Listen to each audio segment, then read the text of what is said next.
अस्सलाम वालेकुम, मेरा नाम डॉक्टर फ़ारूक है। मैं प्लास्टिक सर्जन हूँ। आज हम बात करेंगे प्रोमिनेंट ईयर्स के ऊपर या बैट ईयर्स के ऊपर। प्रोमिनेंट ईयर्स बेसिकली वो होते हैं जो सामने से जैसे नज़र आते हैं। नॉर्मली अगर आप एक पर्सन को देखते हैं तो उसमें ऐसा होता है कि दोनों तरफ बहुत ज़्यादा कान विजिबल नहीं होते। तो मगर प्रोमिनेंट ईयर्स में क्या होता है कि आपके कान सामने से बहुत ज़्यादा विजिबल होना शुरू हो जाते हैं। ये नॉर्मली बर्थ से ही होता है। बहुत कम ऐसा होता है कि किसी एक्सीडेंट वगैरह से ऐसा इशू हो या कोई डैमेज की वजह से ऐसा प्रॉब्लम हो। नॉर्मली ये बाय बर्थ ही होता है। तो इसीलिए आपने मतलब जब बचपन में भी कुछ बच्चों में ऐसा होता है कि ईयर्स बहुत ज़्यादा प्रोमिनेंट होते हैं। इशू इससे फ़िज़िकली कुछ नहीं होता, ना हियरिंग में कोई प्रॉब्लम होता है। मेन जो इसमें कंसर्न होता है वो यही होता है कि आपको देखने में या एस्थेटिक्स में ये प्रॉब्लम आ रहा है। प्रोमिनेंट ईयर्स जब हों तो फिर इसका हल जो है वो नॉर्मली सर्जरी होता है। बर्थ के ऊपर अगर आपको लगे कि कोई ईयर में कोई प्रॉब्लम है तो नॉर्मली कुछ मोल्डिंग के साथ हम उसको कुछ मैनूवर कर सकते हैं। मगर ये होता है कि अगर माइनर इश्यूज़ हों तो बहुत ज़्यादा इशू हो फिर हम वेट करते हैं।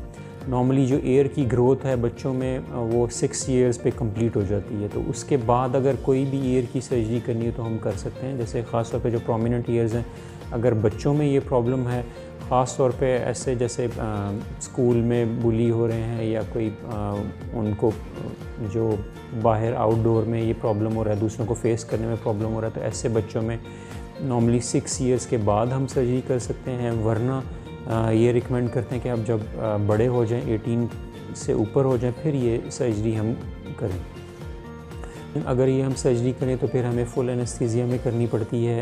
ये वो ओनली मतलब कॉस्मेटिक प्रोसीजर है जो बच्चों में भी हम करते हैं, मगर सिर्फ उन बच्चों में जिनमें के प्रॉब्लम ज़्यादा हो या उन्हें कंसर्न्स बहुत ज़्यादा हो और वो ख़ुद इसकी वजह से स्ट्रेस में हो, या उनके पेरेंट्स जो है ये समझते हो कि नहीं बच्चा स्ट्रेस में है और उतना परफॉर्म नहीं कर रहा और इसकी वजह से बुली हो रहा है, तो फिर हम ये चीज़ कर सकते हैं।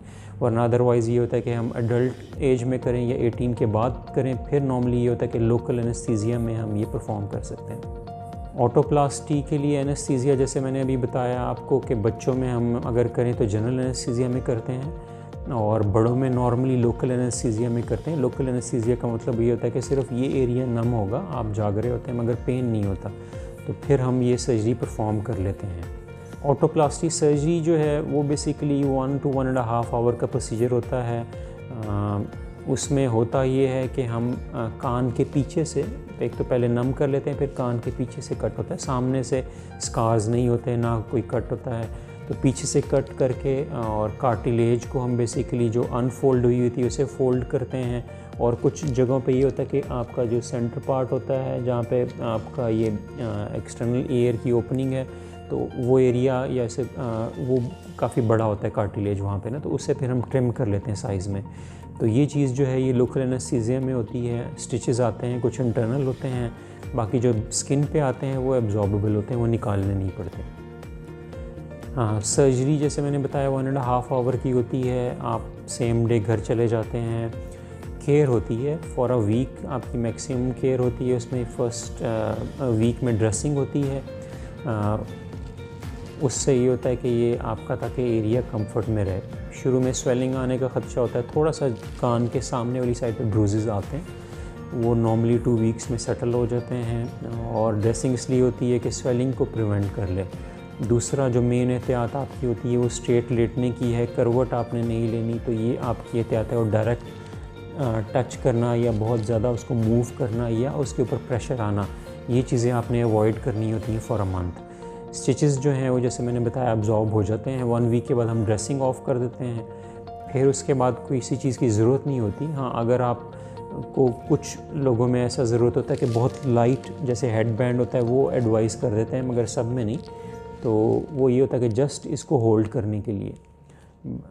प्रेशर बहुत ज़्यादा से फिर ये होता है कि स्टिचेस लूज़ होने का ख़तरा होता है, इसलिए हम प्रेशर अवॉइड करने का कहते हैं। दूसरा स्ट्रेट लेटने का एडवाइस करते हैं। तो ये सारी चीज़ें इसलिए होती हैं ताकि जो भी रिज़ल्ट आपका आता है वो फिर परसिस्ट करता है। हीलिंग टाइम जैसे मैंने आपको बताया अराउंड 1 वीक होता है। 1 वीक में आप ऑलमोस्ट 80 to 90% रिकवर कर जाते हैं। थोड़ा कान टच करने पे सेंसिटिव हो सकता है, वो नॉर्मली फ्यू वीक्स के अंदर वो भी चीज़ सेटल हो जाती है। जो ब्रूजेस बनते हैं वो भी आपके नॉर्मली 2 वीक्स में सेटल हो जाते हैं। आप बैठ के करने वाले काम इवन अपने सेकंड थर्ड डे कर सकते हैं। अगर आउटडोर में जैसे जाना है तो ड्रेसिंग ऑफ हो जाती है आफ्टर अ वीक, फिर आप अपने आउटडोर एक्टिविटीज़ भी रिज्यूम कर सकते हैं। बाकी स्पोर्ट्स वगैरह, जिम है, ये चीज़ें आपको कम से कम 4 to 6 वीक्स के लिए इसके लिए रुकना पड़ता है। इमीडिएटली आफ्टर सर्जरी आप कुछ मेडिसिन लेते हैं जिसमें पेन किलर्स होते हैं, एंटीबायोटिक्स होती है। ये इसलिए होता है ताकि आपकी पोस्ट ऑप रिकवरी जो है वो स्मूथ रहे। तो अगर आप ये चीज़ें लेते हैं, रेस्ट करते हैं, तो फिर आप कंफर्टेबल रहते हैं।